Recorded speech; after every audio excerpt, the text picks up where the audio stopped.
Quality control is very important because we said it's not just about time, cost, there's also quality. So the various controls, which will certainly intensify when we look at phase 3. Phase 3, the execution or the implementation. We're going to spend quite a bit of time looking at monitoring, evaluating, controlling, what control mechanisms and tools you will use. So can we all see the purpose and the value of a terms of reference document, which was my original question? So remember, after your first meeting, you just have a concept. You just have a very broad concept of what the project entails. At best, you have an outline.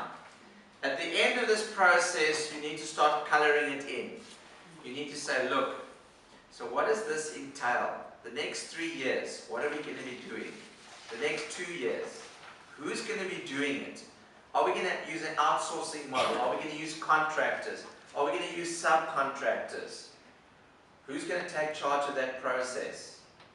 You see what I'm saying? What are the boundaries?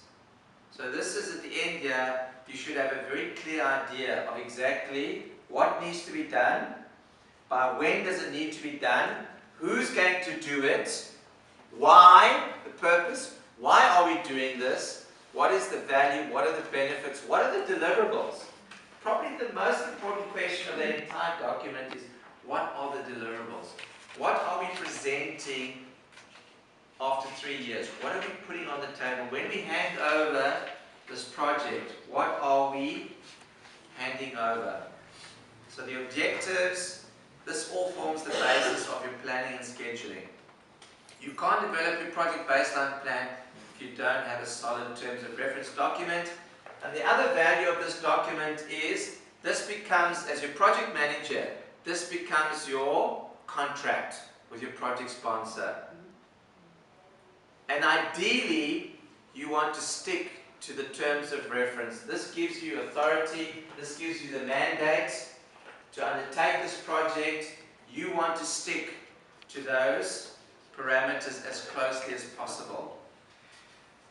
So when you start getting heat, when you start getting pressure, your stakeholders are saying, I know we only said 110, and I know we said it's in the Umsinga community, but can't we extend this to a neighboring community?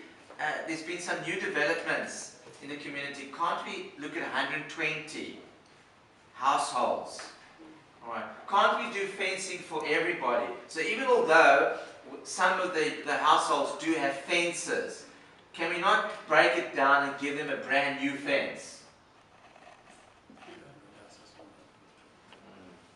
So your scoping document will give you a clear focus, it will give you a clear direction, and basically this is your mandate that you have as a project manager, and try not to deviate from that.